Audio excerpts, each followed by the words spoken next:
Hello again and welcome back to our video series on our trip to Scotland last May. Today's video we are returned to Edinburgh for the final leg of our trip. This was filmed on the afternoon of May 14th after we left Linlithgow, and we'll give you an idea of how we finished out our 10th day in Scotland.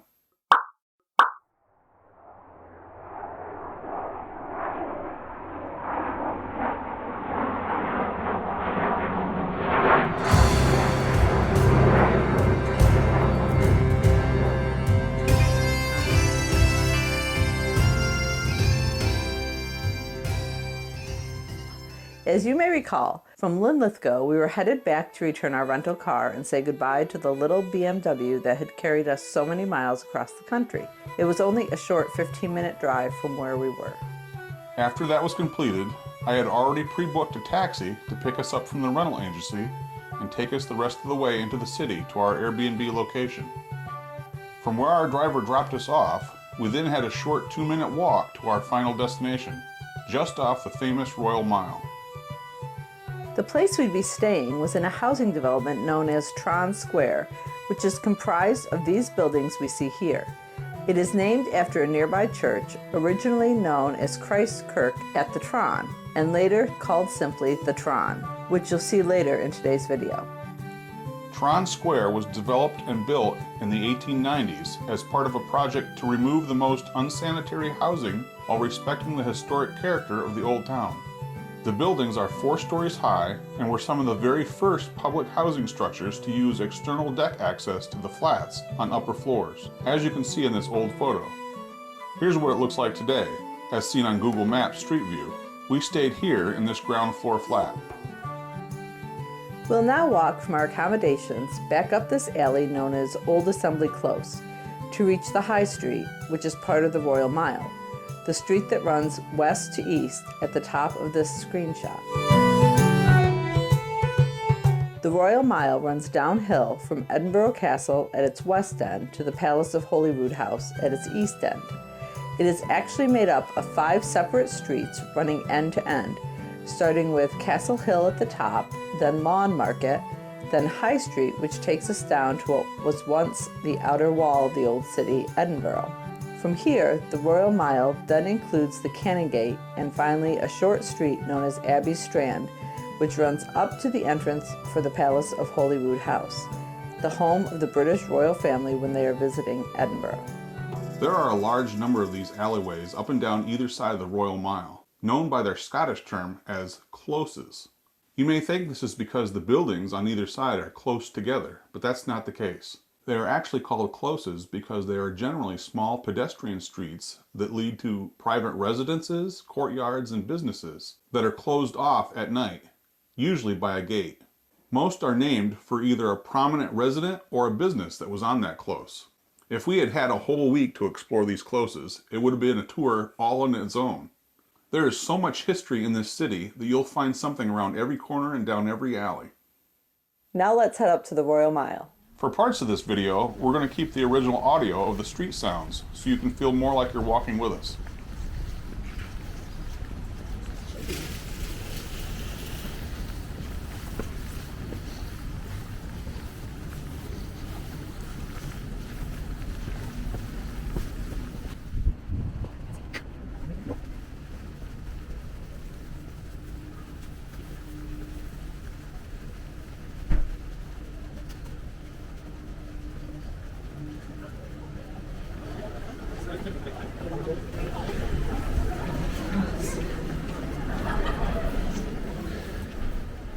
As I mentioned earlier, this sign gives the history behind the name of this close.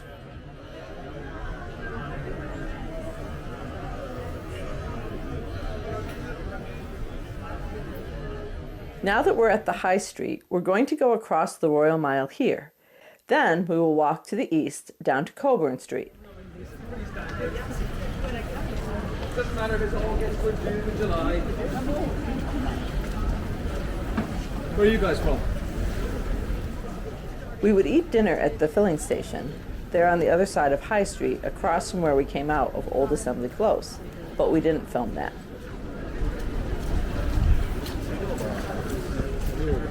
What's that building? It's what building? That big church.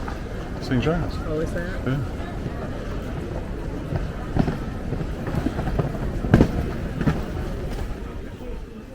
Here's our first glimpse at the Tron Kirk. Sadly, it is no longer an active place of worship. It was deconsecrated in 1952 and closed as a church. Since that time, it has been used as a tourist information center, a market, a festival venue, and a bookshop. It is currently being used as a space to showcase Scottish artists and designers.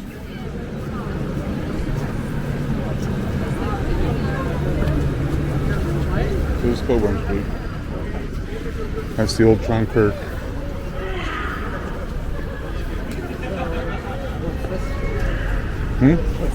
This is Cockburn. Here we would turn north and head down Cockburn Street towards Market Street, passing by a number of businesses and eateries. One of these, the Milkman, is where we would grab a bite to eat and a hot beverage the next morning. It's Cran's right there.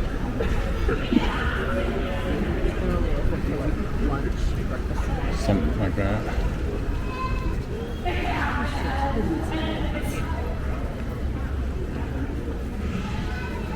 This is the Milkman.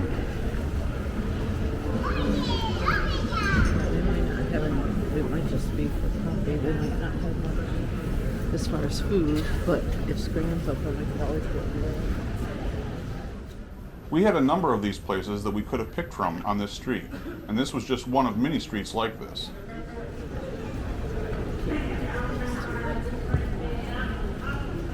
You got the menu written outside. You want to look at it?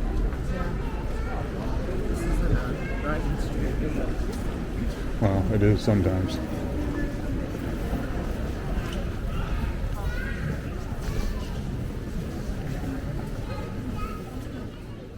Take a walk with us as we stroll down the street and head west.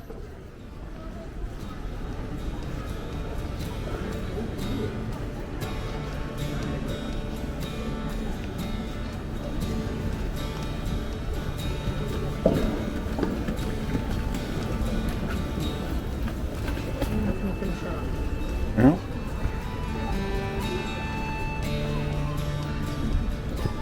Audience coffee cakes. There's a kids book and toy shop.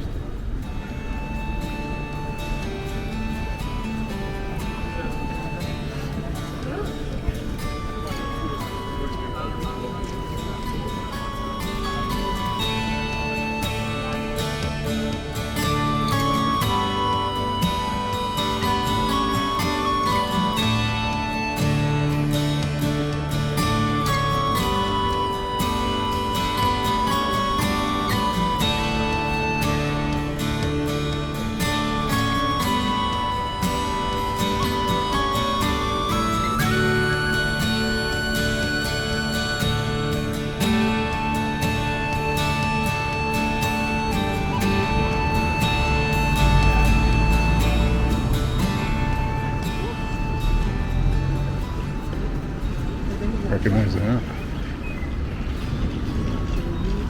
Huh? No. It's the Scotland. Otherwise known as the Gothic Rocket.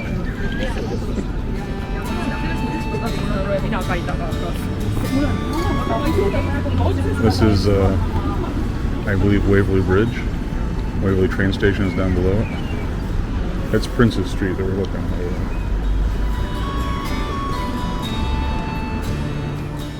From here, we'll cross over Cockburn Street, then Market Street, and begin to enter the park on the other side.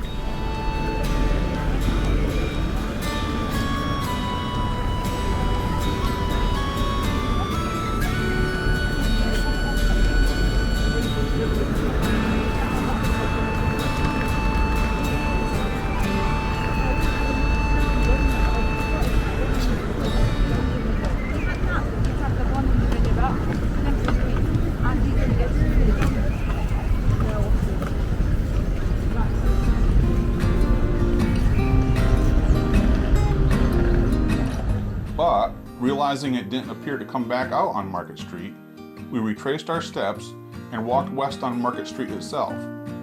You'll next see our view from the corner of Market Street and what is called the Mound. From that vantage point, we'll be able to see Edinburgh Castle further to our west through a light fog.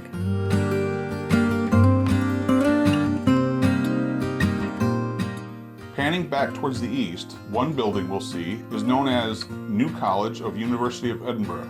Don't let the name fool you. It was built between 1846 and 1850.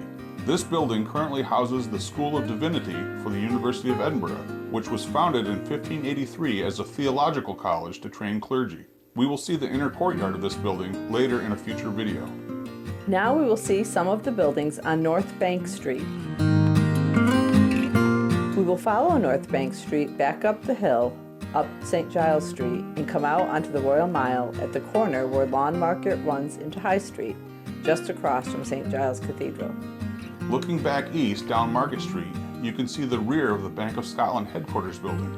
The front of this building opens onto North Bank Street, thus the name. As we prepare to cross the street and head uphill, we see ahead of us the Black Watch Memorial, commemorating men from this famous Highland Infantry Regiment who died in the Boer War between 1899 and 1902.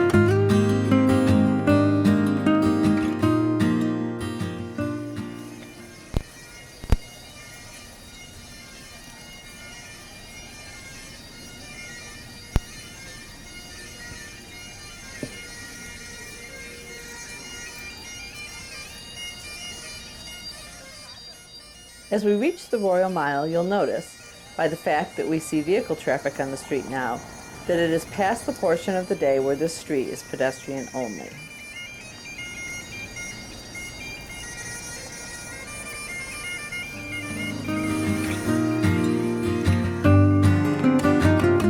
We'll now make our way around behind St Giles Cathedral to see a few items of interest.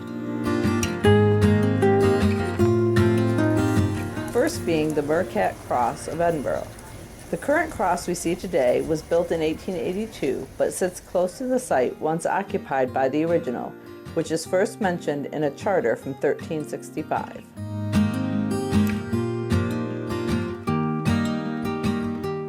Having passed by the Mercat Cross, we'll now see a statue of interest for anyone who is a firefighter. That's because it commemorates James Braidwood, the first master of engines and the world's first municipal fire service in Edinburgh in 1824. He was also the first director of the London Fire Engine Establishment and is credited with the development of the modern municipal fire service. Next on our walk is the life-size statue of Charles II on horseback, erected in 1685, making it the oldest statue still in Edinburgh.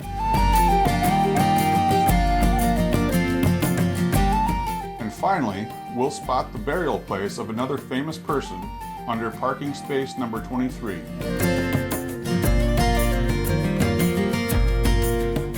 It's the grave of John Knox, an outspoken and controversial preacher during the Scottish Reformation, and one-time minister of St Giles Cathedral. Although it still looks light out, the hours were quickly heading into the evening, so we began heading back toward our Airbnb for the night. We had plenty planned to do the next day.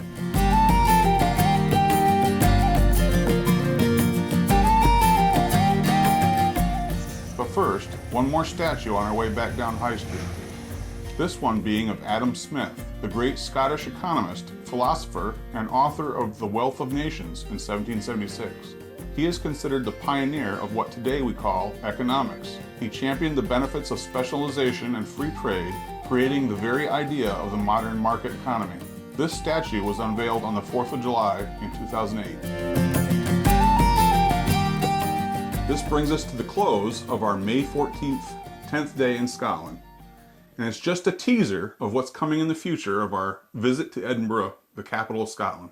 If you enjoyed this video and think others should check it out as well, be sure to give us a thumbs up down below. And if you aren't yet a member of our YouTube family, feel free to click the subscribe button and also the bell for notifications so you'll be notified when we upload new videos. This is completely free and it just helps our channel grow and reach more viewers.